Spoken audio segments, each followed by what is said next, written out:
ये साल होता है सन 1995 का, जहां पर हमें चार दोस्तों को दिखाया जाता है, जिसमें से रूदी और पॉल भी दो हैं।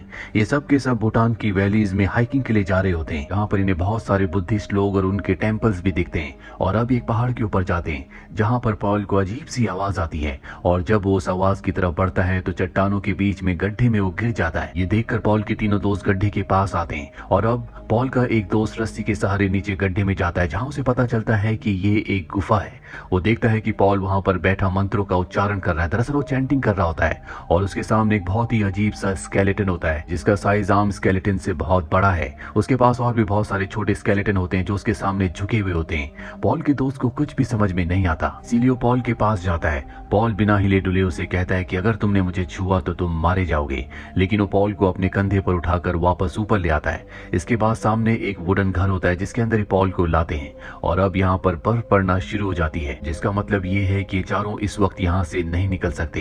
पॉल और रूदी के जो दोस्त होते हैं वो यहाँ से खाने का इंतजाम करने के लिए निकल पड़ते हैं। पॉल अब भी पूरी तरह से अपने होशो हवास में नहीं होता। रूदी देखती है कि उसके हाथ में एक बैम्बू का म्यूजिकल इंस्ट्रूमेंट है। रूदी उससे वो इंस्ट्रूमेंट ले लेती है और बजाना शुरू करती है। इसके बाद वो बाहर जाती है, और तभी उसे अपने सामने एक बहुत अजीब सा साया दिखता है जो उसी की तरफ बढ़ रहा होता है। रूदी अपनी जान बचाने के लिए वुडन घर के अंदर आ जाती है और अंदर से दरवाजे को लॉक कर लेती है, जिसके बाद वो अजीब सा साया नॉक भी करता है। रूदी पूरी तरह से डर जाती है। अब कुछ देर बाद उसके दोनों दोस्त अंदर आते हैं। रूदी को बताते हैं कि उन्होंने बाहर किसी को नहीं देखा, लेकिन रूदी अब भी पूरी तरह से डरी हुई होती है। आज इनका यहाँ पर दूसरा दिन है। रात को सब के सब सो जाते हैं, और जब सब सो रहे होते हैं तो पॉल उठकर रूदी के कान में कुछ कहता है। अगली सुबह दिखाया जाता है कि पॉल घर में नहीं होता। उसके पैरों के निशान बाहर की तरफ जा रहे होते हैं। इन तीनों को नहीं पता कि पॉल कहाँ गया है, इसीलिए उसके कदमों का पीछा करते हुए तीनों के तीनों पॉल तक पहुंच जाते हैं। वो एक चट्टान के किनारे पर होता है। उसके हाथ में वो बैम्बू म्यूजिकल इंस्ट्रूमेंट होता है जिसे वो बजा रहा होता है, और अब यहाँ पर पॉल का दोस्त उस पर चिल्लाना शुरू कर देता है। वो कहता है कि तुम इस तरह से अकेले नहीं जा सकते, हम सब तुम्हारे लिए डर गए थे। और अब पॉल यहाँ पर कुछ मंत्रों का उच्चारण करता है, जिसके बाद रूदी, जिसके कान में रात को उसने कुछ कहा था, वो पूरी तरह से पोजेस्ड हो जाती है और अपने दोनों साथियों को मार देती है। जिसके बाद वो पॉल को देखती है। पॉल भी उसी को देख रहा होता है। अब रूदी अपनी भी जान ले लेती है।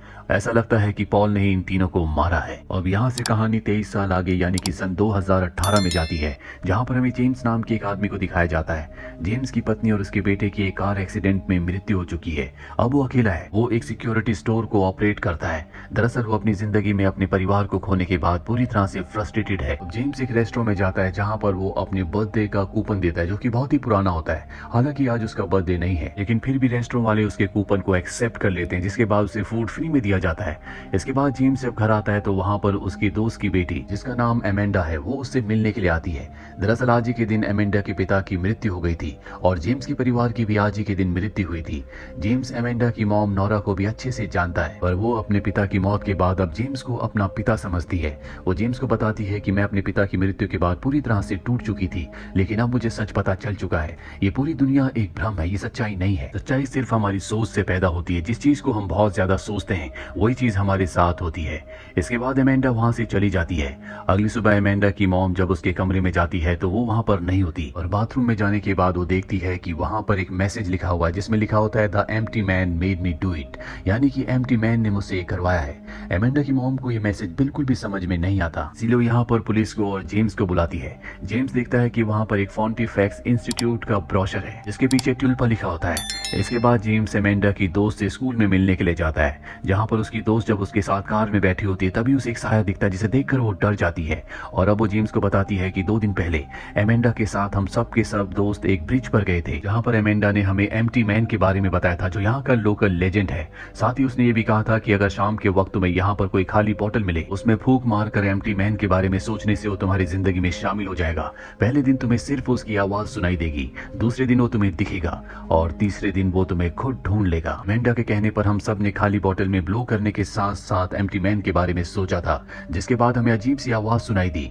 साथ ही वो ये भी बताती है कि मैंने एमेंडा को इस घटना के अगले दिन अपने दोस्त के कान में कुछ कहते हुए देखा था, और अब वो अपने दोस्तों के सभी एड्रेस को जेम्स को देकर वहां से निकल जाती है। जेम्स इसके बाद एमेंडा के सभी दोस्तों के घर जाता है, लेकिन उसे कोई भी नहीं मिलता। लेकिन एक दोस्त के घर में उसे उसी इंस्टीट्यूट का ब्रोशर मिलता है जो उसे एमेंडा के घर पर मिला था, और अब जेम्स उसी ब्रिज पर आ जाता है जहां पर इन सब ने खाली बोतल में ब्लो करके एम्प्टी मैन के बारे में सोचा था।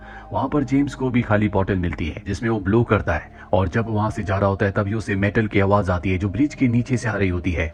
जब वो नीचे जाता है तो देखता है कि वहां पर सभी के सभी बच्चे जो गायब थे, जिन्होंने बोतल के अंदर ब्लो किया था, वो मारे जा चुके हैं। यहाँ पर भी वो मैसेज होता है जो एमेंडा के वॉशरूम में मिरर के ऊपर लिखा था, the empty man made me do it. James इस घटना के बारे में पुलिस को बता देता है और अब जिस लड़की ने यहाँ पर जेम्स को सब दोस्तों का एड्रेस दिया था उसकी भी मृत्यु हो जाती है। दरअसल अब तक जितने भी लोगों की मृत्यु हुई होती है उन सबको देखकर ऐसा लगता है कि उन सब ने अपनी जान खुद ली है, लेकिन जेम्स को ऐसा नहीं लगता। इसीलिए वो इसे इन्वेस्टिगेट करने के लिए इंटरनेट पर पॉन्टिफिक्स सोसाइटी और ट्यूलोपा को सर्च करता है, जिसके बाद उसे पता चलता है कि ये एक कल्ट ऑर्गेनाइजेशन है जिनका मानना ये है कि डीप मेडिटेशन से, ध्यान से किसी भी चीज को रियलिटी में लाया जा सकता है। जेम्स सब कुछ जानने के बाद उस इंस्टीट्यूट में जाता है जहां पर उसे रिसेप्शन पर एक फॉर्म को फिल करने के लिए दिया जाता है जो यहाँ पर आने वाले हर एक इंसान को दिया जाता है, लेकिन जेम्स उसे फिल नहीं करता और अब वो उस रूम में जाता है जहां पर एक आदमी जो कि यहाँ का हेड होता है वो सबको एक स्पीच देता है। उसकी बातें हूबहू वैसी थी जैसी जेम्स ने एमेंडा से कही थी और वो कहता है कि ये मैसेज एम्प्टी मैन की तरफ से है।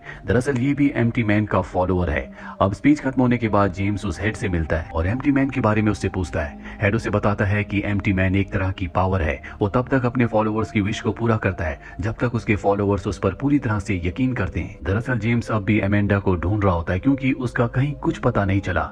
यहाँ पर वो एक लड़के से एमेंडा के बारे में पूछता है पर वो भी उसे कोई इन्फॉर्मेशन नहीं देता। जेम्स अब एमेंडा को यहाँ पर ढूंढने लगता है। वो एक जगह जाता है जहाँ पर कुछ लोग एक ब्लैक पेपर को देख रहे होते हैं, साथ ही एक रिकॉर्डिंग भी सुन रहे होते हैं।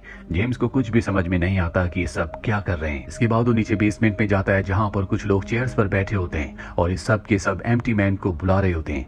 जेम्स को यहाँ से बाहर निकाल दिया जाता है। बाहर उसे वही लड़का मिलता है जिससे उसने एमेंडा के बारे में पूछा था और अब उसे बताता है कि एमेंडा को यहाँ से पॉन्टिफिक्स के कैंपस में ट्रेनिंग के लिए भेज दिया गया है जो कि एक जंगल में है। तुम्हें इन सब से दूर रहना चाहिए क्योंकि ये लोग बहुत ज्यादा खतरनाक है। जेम्स किसी भी कीमत पर अपने दोस्त की बेटी एमेंडा को ढूंढना चाहता है, इसीलिए वो जंगल में जाता है जहाँ पर उसे एक केबिन मिलता है। जब वो उस केबिन के अंदर जाता है तो वहाँ पर बहुत सारी फाइल्स होती हैं। इन फाइल्स में एमेंडा की फाइल के साथ साथ जेम्स की भी फाइल होती है जो पूरी तरह से ब्लैंक होती है।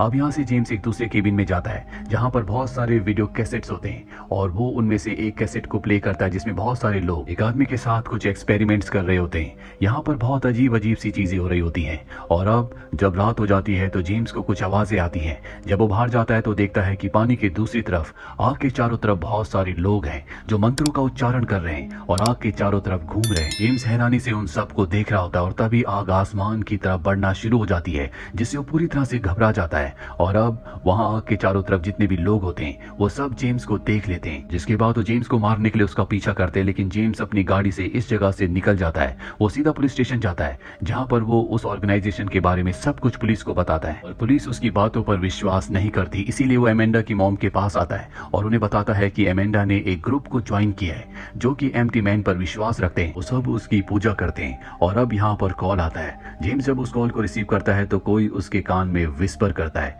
इसके बाद जेम्स एमेंडा की मॉम को कहता है कि कल्ट के लोग बहुत खतरनाक है, यानी कि वो ग्रुप जो कि एम्प्टी मैन की प्रार्थना करते हैं और उन्होंने सब बच्चों को मारा है। तुम्हारी जान को खतरा है, मैं तुम्हें किसी सेफ जगह ले जाता हूँ। दरअसल ये दोनों हमेशा से एक दूसरे को प्यार करते थे, लेकिन इन दोनों की शादी अलग अलग जगह हो गई और अब जेम्स एमेंडा की मॉम को एक होटल में ले जाता है और कहता है कि तुम्हें यहाँ पर रहना चाहिए। जेम्स जब सो रहा होता है तभी अचानक से डर कर उसकी आंख खुल जाती है। वो देखता है कि उसके सामने एक साया है। वो उसे मारने के लिए आगे बढ़ता है लेकिन वो साया गायब हो जाता है और अब अगली सुबह जेम्स एक बार फिर से पॉन्टिफिक्स इंस्टीट्यूट जाता है जहाँ पर वो देखता है कि वो लड़का जिसने उसे फॉरेस्ट के बारे में बताया था वो अपने साथियों के साथ कहीं जा रहा है। जेम्स उनका पीछा करता है। वो सब के सब हॉस्पिटल जाते हैं। जेम्स भी उनके पीछे पीछे हॉस्पिटल पहुंच जाता है।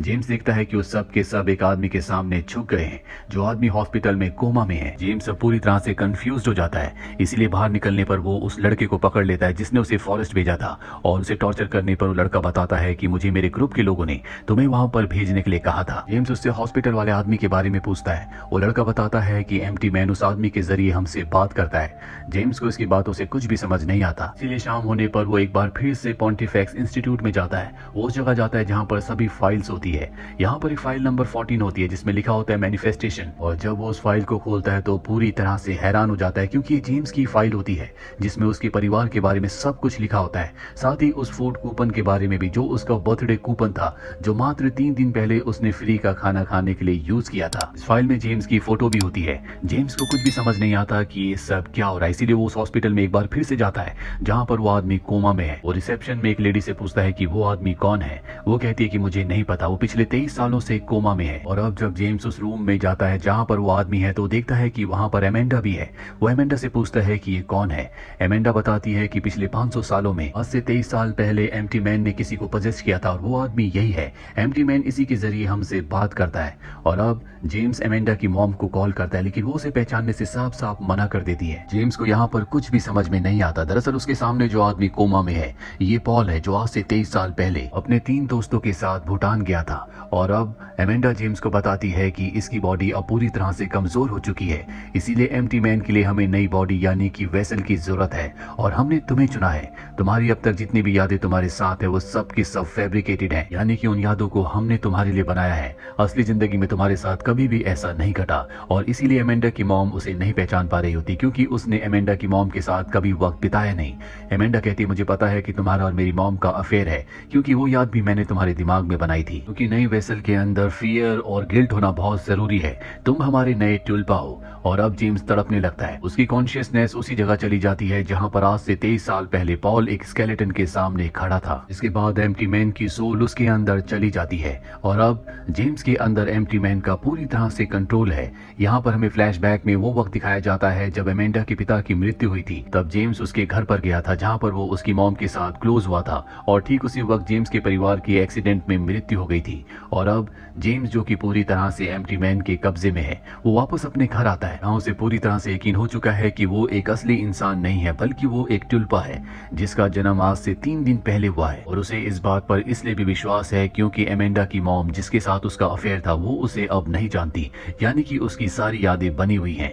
और अब जेम्स उस जगह जाता है जहां पर पॉल की बॉडी हॉस्पिटल में है, जो कोमा में है। वो पॉल को मार देता है, जिसके बाद हॉस्पिटल का पूरा स्टाफ उसके सामने झुक जाता है। और इसी के साथ ये कहानी यहीं पर खत्म हो जाती है। इस कहानी में जेम्स को टुल्पा बनाया गया है। दरअसल तिब्बत में ये एक तरह की मेडिटेशन होती है जिसमें कोई भी साधक अपने दिमाग में किसी भी दूसरी एंटिटी यानी कि दूसरी कैरेक्टर को बना सकता है और चैंटिंग और ध्यान की मदद से उस कैरेक्टर को असली दुनिया में लाया जा सकता है। और ठीक इसी तरह से उन लोगों ने जो एम्प्टी मैन को अपना सब कुछ मानते थे, जेम्स को अपने माइंड में क्रिएट किया, उसके बाद चैंटिंग से उसे असली दुनिया में लाए ताकि एम्प्टी मैन की स्पिरिट के लिए वो एक परफेक्ट वेसल बन सके। तो ये थी पूरी कहानी द एम्प्टी मैन की। उम्मीद करते हैं कि ये कहानी आपको पसंद आई होगी।